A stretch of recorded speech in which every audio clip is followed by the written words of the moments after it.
Welcome to Aaron Mahnke's Cabinet of Curiosities, a production of iHeartRadio and Grim and Mild. Our world is full of the unexplainable. And if history is an open book, all of these amazing tales are right there on display, just waiting for us to explore. Welcome to the Cabinet of Curiosities.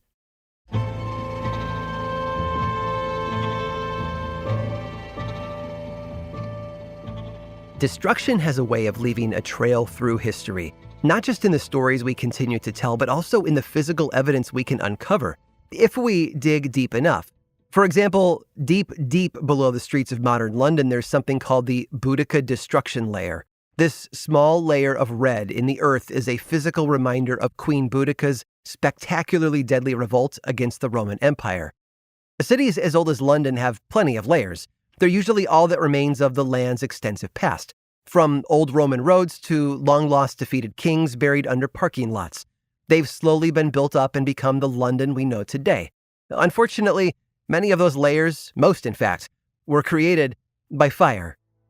Fires were a common part of life, especially in a world before hydrants and organized fire departments.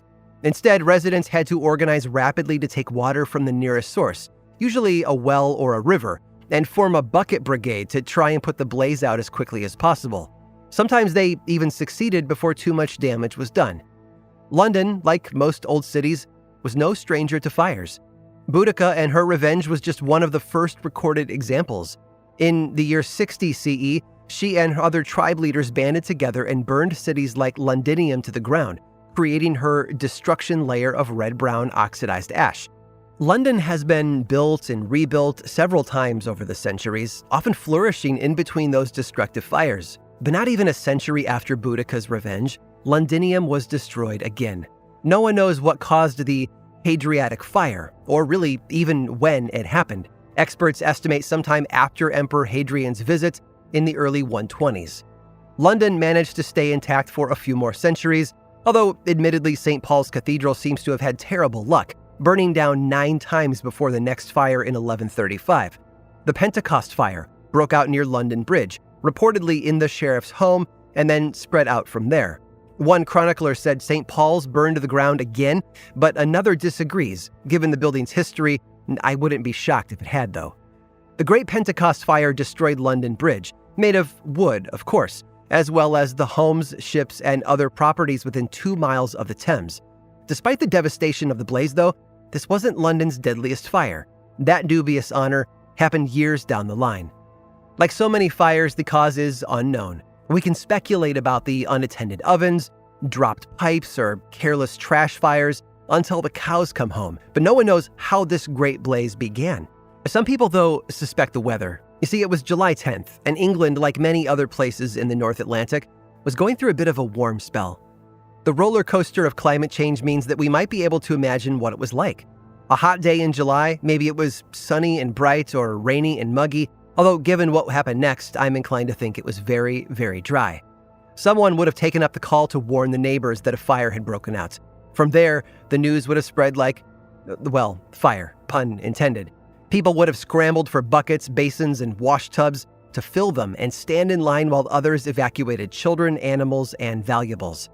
The fire started south of the River Thames in Suffolk, so maybe they used river water, but they probably used whatever they could get their hands on. Still, it was no use. Between July 10th and July 12th, they fought and fled from the fire as it burned through Suffolk's cathedral, known as Our Lady of the Cannons or St. Mary Overy, then most of Borough High Street, a major street that connected the south bank of the Thames to London. And then it spread to London Bridge. Now the wind had picked up, carrying blazing cinders across the river to, you guessed it, wooden houses and their straw roofs near the northern end of the bridge. From there, the fire jumped to the city of London itself. As people fled the inferno from Suffolk, they came crashing into people running from the fire that had broken out on the northern side. They were trapped in the middle of 2 terrible fires, and the wooden shops and houses on the bridge became ticking time bombs. It was only a matter of time before those went up as well. Some people jumped into the river trying to save themselves, but either drowned or were crushed by boats trying to rescue those who were stranded. Some of the rescuers themselves were pulled in and crushed by desperate people trying to haul themselves on board. It was a terrible sight. The idea of putting wooden buildings on London Bridge had been the idea of King John, of Magna Carta and Robin Hood fame. Although at this point in time, the bridge itself was built of stone. Many of the survivors must have been wondering if they should have listened to the mayor when he strongly recommended using stone over wood as a building material.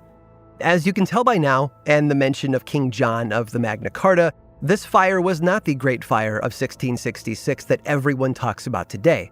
All told, an initial estimate put the death toll for the Great Fire of 1212 at 3,000 people.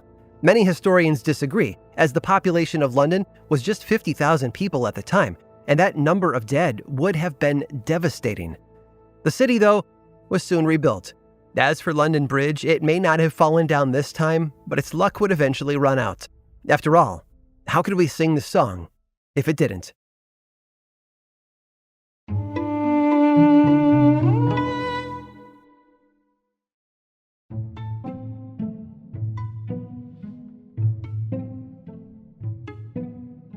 Going to the eye doctor isn't the most fun experience, although it sure beats sitting in a dentist chair. At some point during your exam, the optometrist might squeeze a few drops of liquid into your eyes in order to dilate them.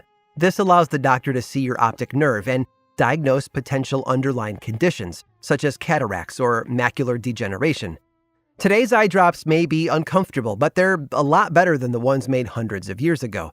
Because if you go back far enough, you might find that the people were putting very similar drops into their eyes to look more attractive, but at great cost.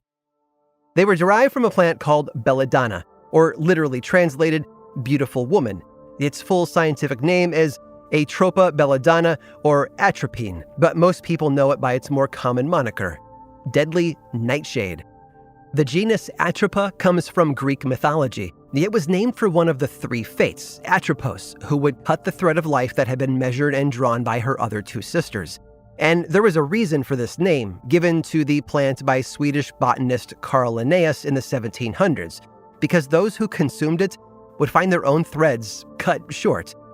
Records of its use go back as far as the 4th century BC, although Cleopatra was known to drop extracts of other nightshades into her eyes in order to dilate her pupils. But why? It's not like optometrist was a profession in ancient Egypt. Because belladonna extract helped make women more beautiful in their minds. At least that's how it was marketed. History is riddled with instances of poisons being used in cosmetics. Ancient Egyptians and Greeks darkened their eyelashes with antimony, a toxic chemical element full of sulfur, lead, copper, and silver. Thallium acetate was used in the late 19th century as a cure for scalp ringworm, but it didn't actually kill the ringworm. It just caused the user to lose their hair so the ringworm would be easier to treat. Afterward, it was marketed as a body hair removal cream, which poisoned women who applied it to their skin. And of course, arsenic was incorporated into everything, from makeup to edible wafers, as recently as the 1890s. Belladonna drops did back then what they do now. They dilate pupils. The resulting effect is a glassy look in the woman's eye, making them appear lustrous and hopefully desirable. They were quite popular in the Renaissance-era Italy, as a woman's eyes were believed to be the most beautiful part of her body. In fact, the 16th century painting Woman with a Mirror by the artist Titian was believed to depict a woman with big dark eyes dilated by belladonna. Though, in order to achieve such an effect, the plant extract used did do something harsh to the eyes. For one, they paralyzed the nerve endings, which worked well for pain relief and stopping bad coughs in asthmatics. But if someone dropped too much into their eyes, or worse, ingested a significant amount of it, other symptoms would start to appear. Dry mouth, an increase in body temperature, excitement, and an inability to swallow were just some of the side effects that doctors saw as a result of atropine poisoning. Long-term use of belladonna drops had also been known to cause blindness. Poisoners have seen belladonna, or deadly nightshade, as a tool in their arsenal as well.